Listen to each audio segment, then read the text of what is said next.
Hi and welcome to The Winning Factor. I'm Alan Aitken, and on this show each week we take a look at some upcoming races in Hong Kong and try to isolate an aspect of the race we might look back on later as having been a key to finding the winner. Well, Sunday is 3 weeks out from Hong Kong's big showpiece in December, the Longines Hong Kong International Races, and 3 weeks out, well, that means that it's the dress rehearsal, the international trials for the local horses, the Jockey Club Sprint, Mile and Cup. And the first race we're going to take a look at on Sunday is one of those. It's race 5, the Jockey Club Sprint, and our winning factor, the conditions.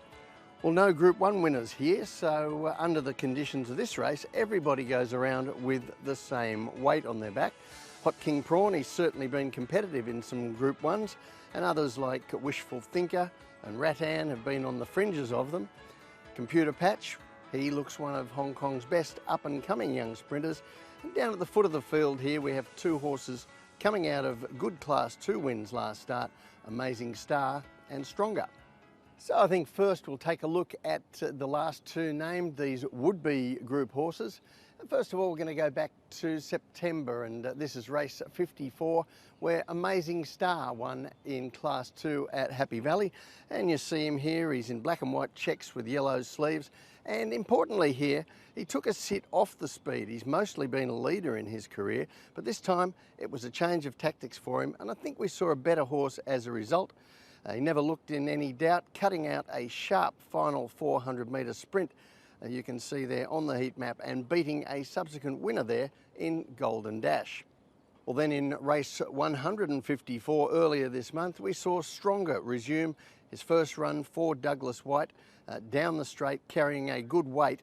And he was very solid, winning over 1,000 metres. And although you see there were no brutal fast sections in the race, it was a truly run race end to end and a really good performance.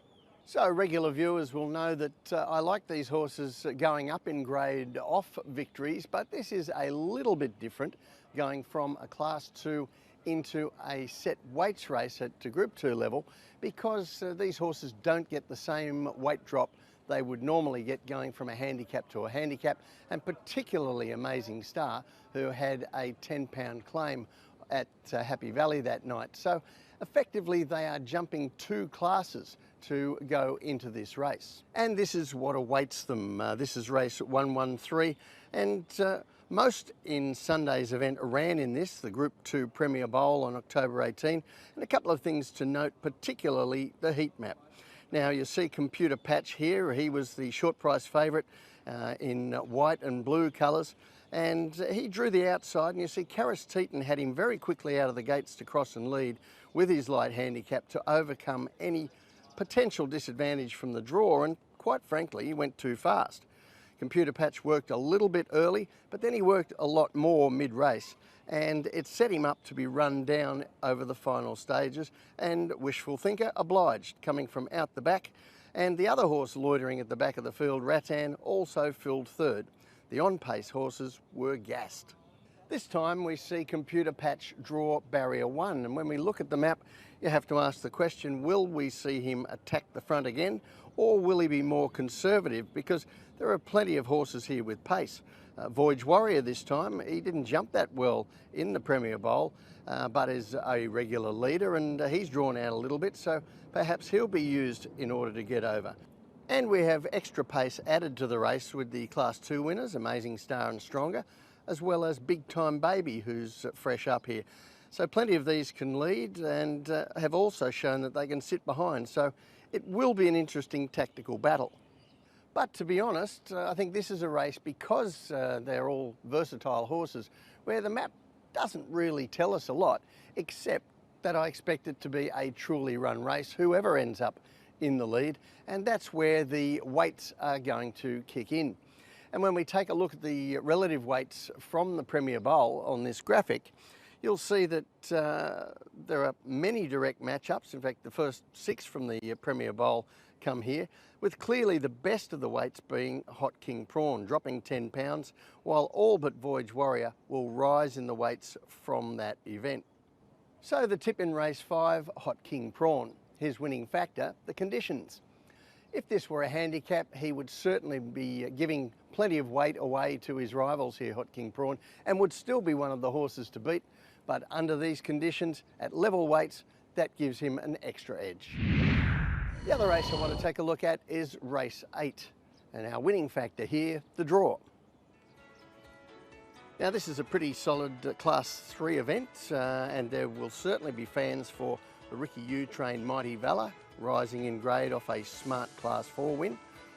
Also for another winner of his last 2 starts, Ka Ying Master, and a number of the horses he beat last time, like Winning for All and Transcendent, have chances. But I especially want to highlight Roman Turbo from the same race coming out of the Danny Shum yard.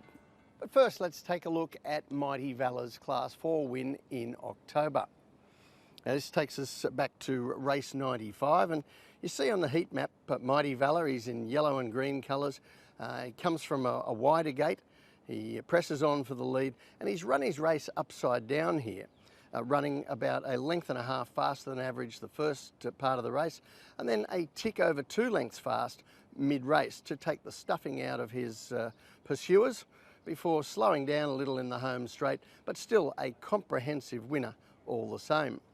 Now, when he wins, Mighty Valor is impressive. He's done that a couple of times now, and in a normal Class 3 with the weight drop he gets going up in grade, even though the handicapper didn't miss him, he would appeal as probably the horse to beat. But that's in an average Class 3, and I think that the horse I'm going to highlight here is better than your average Class 3 horse. Now this is race 156. You see Roman Turbo here. He's in pink and dark blue colours from a wide gate, and Matthew Chadwick has a decision to make early and decides that he's going to press forward around the field, following the favourite Scores of Fun, who crosses to the lead. And on the heat map, you see this couldn't have been more different from Mighty Valor's race. 2 slow early sections, so it was certainly the right idea to press forward, followed by a hard sprint home down the home straight. And in that sprint home, you'll see that Roman Turbo sticks on very bravely for a close third. Now that was his first attempt in Hong Kong, his first run here, and he should be fitter for that, Roman Turbo. And we take a look back at his Irish form, where perhaps his best performance was a 4th, finishing 2 1/4 lengths behind a horse called Armory, who was recently 2nd in the Cox Plate in Australia. And 5th in that race, a horse who's going to run in race 9 on Sunday, Beauty Smile. And we've already seen enough of him to know that he is a pretty talented galloper as well. So I think that all points to Roman Turbo being cut above your average Class 3 horse. But it's the draw that seals the deal for me as far as Roman Turbo is concerned. This time he has barrier 1. And after gate 13 last time and having to work early, even in the soft times, Roman Turbo will bounce out here, get straight into a nice trailing position without having to do any work at all from gate 1. He'll be camped behind Mighty Valor, and Mighty Valor doesn't look to have a lot of opposition for the lead, but I haven't assessed the pace as slow, and here is why. We take a look at his last 3 runs last season, before the win we saw earlier, and you'll see on the heat maps that he has yet to really go slowly in a race when he's led. His weapon seems to be going out at good even sections to take the sprint out of his pursuers, and I think he'll attempt to do that again here, even though he looks the only leader. But the tip in race 8 for me, Roman Turbo. His winning factor, the draw. I think this time he gets a perfect trip. He should be an improved horse for that first outing, and he's going to get a lovely run sitting just behind Mighty Valor, and I think he'll be too strong for him in the run home. Well, that's it from the winning factor this week. Enjoy the group racing on Sunday. Keep an eye out for your Hong Kong International Day winners, and we'll see you next time.